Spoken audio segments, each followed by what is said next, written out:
Bienvenue sur Africa 24 dans cette nouvelle édition du 12-15. Voici les titres de l'actualité. Revirement de situation au Kenya. Après avoir affirmé qu'elle ne saisira pas les voies de recours constitutionnels, l'opposition change d'avis. C'est désormais à la Cour suprême de trancher le contentieux électoral.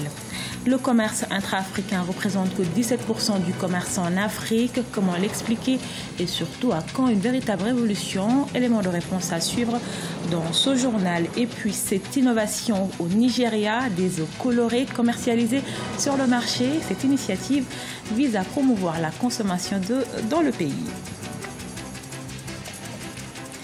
Au Kenya, c'est désormais à la Cour suprême de trancher autour du contentieux électoral. La coalition de l'opposition menée par Raila Odinga annonce qu'elle va saisir l'instance supérieure pour contester les résultats de la présidentielle du 8 août, un scrutin remporté par le président sortant Uhuru Kenyatta. Gladys Mwamba. Raila Odinga se résout finalement à saisir la Cour suprême.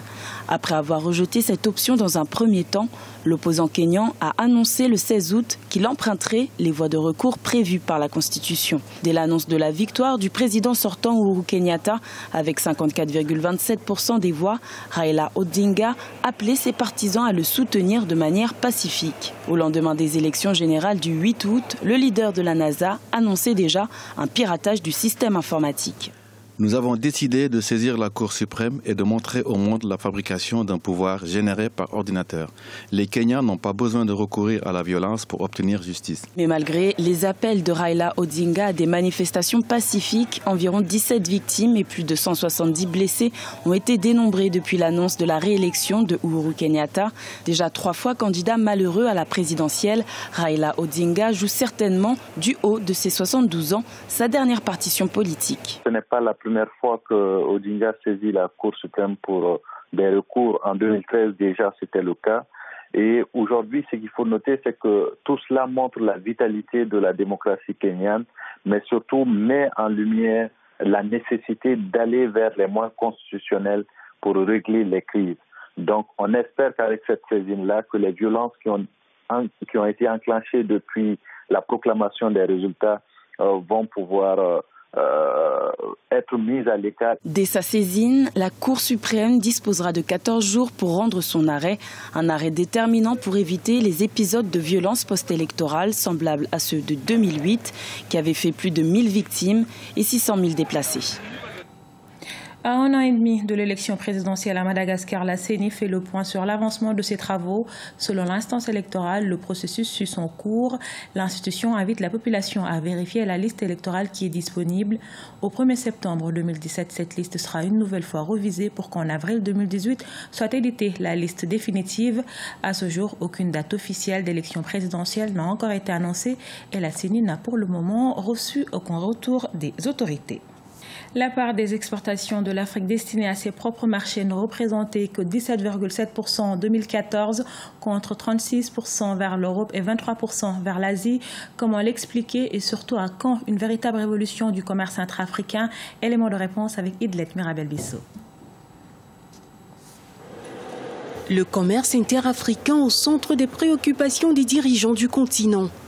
Et pour cause, la part des exportations de l'Afrique destinées à ses propres marchés ne représentait pas plus de 17,7% du total en 2014 contre 36% vers l'Europe et 23% vers l'Asie. Pourtant, le libre-échange figure parmi les grands axes de l'agenda 2063 adopté par l'Union africaine. Pour que l'Afrique puisse mettre en place des lois et des règlements en faveur du libre-échange entre les pays du continent, les principaux blocs commerciaux devront conjuguer leurs efforts et collaborer de manière constructive pour passer au crible et revoir les barrières tarifaires et non tarifaires qui grèvent actuellement les échanges commerciaux, ainsi que pour établir de nouveaux règlements susceptibles de promouvoir le commerce intra-africain. Les experts de la région tablent sur un volume des échanges entre pays du continent de 25% au cours des 10 prochaines années. Fluidifier les échanges commerciaux intercontinentaux nécessite une mise à niveau des infrastructures logistiques. L'Afrique accuse un énorme retard lorsqu'il s'agit des moyens de transport terrestre reliant ces différents pays et régions. L'idéal pour nous aurait été que nos gouvernants, sans vouloir naturellement s'arc-bouter sur les intérêts nationaux, viennent naturellement à définir de véritables politiques dans lesquelles les uns et les autres s'inscrivent tout toutes les visites s'inscrivent résolument et fassent en sorte, naturellement, qu'au niveau au niveau local, au niveau national, eh bien, toutes les mesures arrêtées au niveau régional entre États africains soient respectées par tous les États. Du 1er au 4 août 2017, des experts du continent se sont réunis afin de plancher sur la répartition des charges collectives et réfléchir sur la mise en place d'une zone de libre-échange continentale en 2018. Ils entendent définir une stratégie communautaire harmonisée d'ici décembre 2017 afin que la signature de l'accord soit effective en janvier 2018. Il s'agit entre autres d'ingérer un espace commercial d'une valeur de 3 400 milliards de dollars avec un grand potentiel de développement. Mais avant, il sera d'abord question de renforcer les capacités de productivité du continent. Ils sont colorés et comestibles. Au Nigeria, des œufs en couleur sont disponibles désormais sur le marché. Avec cette innovation, l'entreprise cherche à aguicher les consommateurs, mais pas que. Elle vise également à promouvoir la consommation d'œufs dans le pays. Marcel Farba-Maron.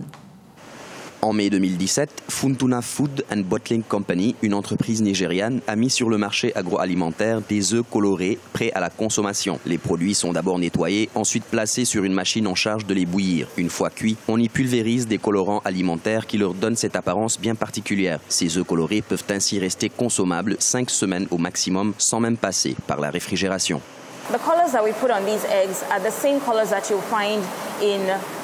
Les couleurs que nous mettons sur ces œufs sont les mêmes que celles que vous trouvez dans vos gâteaux, vos bonbons et vos sucreries. Ce sont des couleurs alimentaires, elles sont entièrement comestibles, totalement consommables. La raison principale pour laquelle la couleur est utilisée est de revêtir l'œuf pour aider à le préserver, à fermer les pores de l'œuf et prolonger sa durée de conservation de sorte que la couleur non seulement aidera à conserver l'œuf, mais aussi attirera davantage la clientèle. Lorsqu'ils sont prêts, les œufs sont emballés dans des plateaux qui contiennent différentes quantités. Selon la taille du paquet, les prix varient entre 200 et 450 francs. Au Nigeria, environ 80 œufs sont consommés par personne chaque année. À travers sa méthode d'industrialisation, Funtuna Food and Bottling Company cherche à atteindre le triple, après avoir investi plus de 150 millions de francs CFA rien que pour le matériel utilisé pour le traitement des œufs.